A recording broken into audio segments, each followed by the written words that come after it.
ये नोटिस दिया है उन्होंने 23/9/2025 को। आज हम लोगों ने जवाब दे दिया 7 दिन के अंदर, और जवाब में उन पर जो आरोप लगाया है 200 करोड़ प्रॉपर्टी खरीदने का, उसका क्या आधार है, क्या डॉक्यूमेंट है, क्या सेल लीड है, उस सबको उसमें दिखा दिया गया है, दर्शा दिया गया है, सबका डिटेल विविध पिक्चर दे दिया गया है। 200 करोड़ का दे दिया गया है। अब उनका क्या कहते हैं, प्रेस में सुनने में आया है कि हमारे पत्नी का नाम है, वो कैसे खरीदी, कैसे, ये हम अभी जांच कर रहे हैं।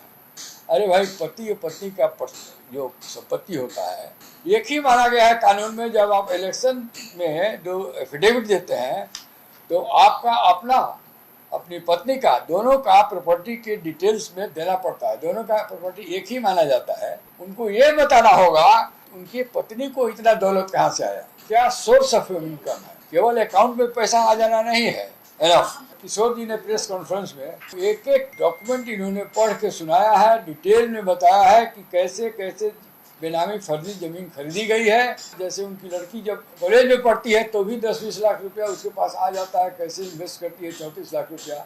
ये सारा बात ये हाईलाइट कर चुके हैं। उन सब बातों को भी हम लोगों ने इनकॉर्पोरेट कर दिया है, क्योंकि वो कहे थे कि बिना सबूत के ये आरोप मुझ पर लगाया गया। जो लास्ट प्रेस कॉन्फ्रेंस किशोर जी ने किया उसमें क्या कहा इन्होंने, सब डॉक्यूमेंट देख के मुख्यमंत्री जी से मांग की गई है कि कम से कम एक जांच तो बैठा के देख लीजिए कि हमारा आरोप सत्य है या असत्य है, इंक्वायरी कराइए, एक्शन लीजिए। आप चुप कैसे बैठ जा रहे हैं? हम लोग डॉक्यूमेंट दे रहे हैं, हम लोग स्टेब्लिश कर रहे हैं कहाँ से उन्होंने करप्शन से पैसा कमाया है, करप्शन किया है। ईडी भी चुप बैठा हुआ है। यदि अभी किसी दूसरे दल का रहता तो अब तक एक्शन ले लिया रहता। स्टेट गवर्नमेंट का जो इकोनॉमिक ऑफेंसेस जो विभाग है चुप बैठा हुआ है। ये तो प्राइमा फेसी केस तो हम लोग दिखाई दिया है कि हुआ है। अब इसमें एक जांच कर लेना चाहिए, इन्वेस्टिगेशन कर लेना चाहिए। दूध का दूध पानी का पानी हो जाएगा। बेसिकली हम लोग ने नोटिस में लीगल एस्पेक्ट बताया है, फैक्चुअल एक्सप्लेन हो गया है, डॉक्यूमेंट्स दे दिया गया है। पब्लिक मनी को इलीगल तरीके से उन्होंने कमाया है और बेनामी रूप में उसको इन्वेस्ट किया है, तो इसको उजागर करना प्रशांत जी का या पूरे जन स्वराज पार्टी का कर्तव्य बनता है, और लीगली उन्होंने किया है।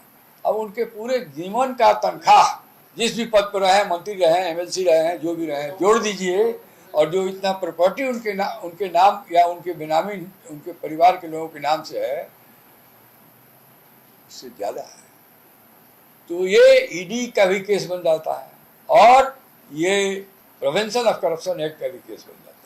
जो हम लोगों ने जवाब दिया है, लीगल एस्पेक्ट जो बताया है, तो हम नहीं समझते हैं कि वो कोर्ट में जाएंगे। इसके बाद भी यदि कोर्ट में जाते हैं तो अपना ही फजीहत कराएंगे। डॉक्यूमेंट है, हम लोग प्रूफ कर देंगे, हम लोग इस्टेब्लिश कर देंगे। ओनर्स पहले उन पर लाई होता है। 256 में ओनर्स उनको लाई है, उनको दिखाना है। जो डॉक्यूमेंट हम लोग दिखा दिया है कि उसमें उनका मिली भगत नहीं है, उनका पैसा नहीं है, उनको दिखाना है।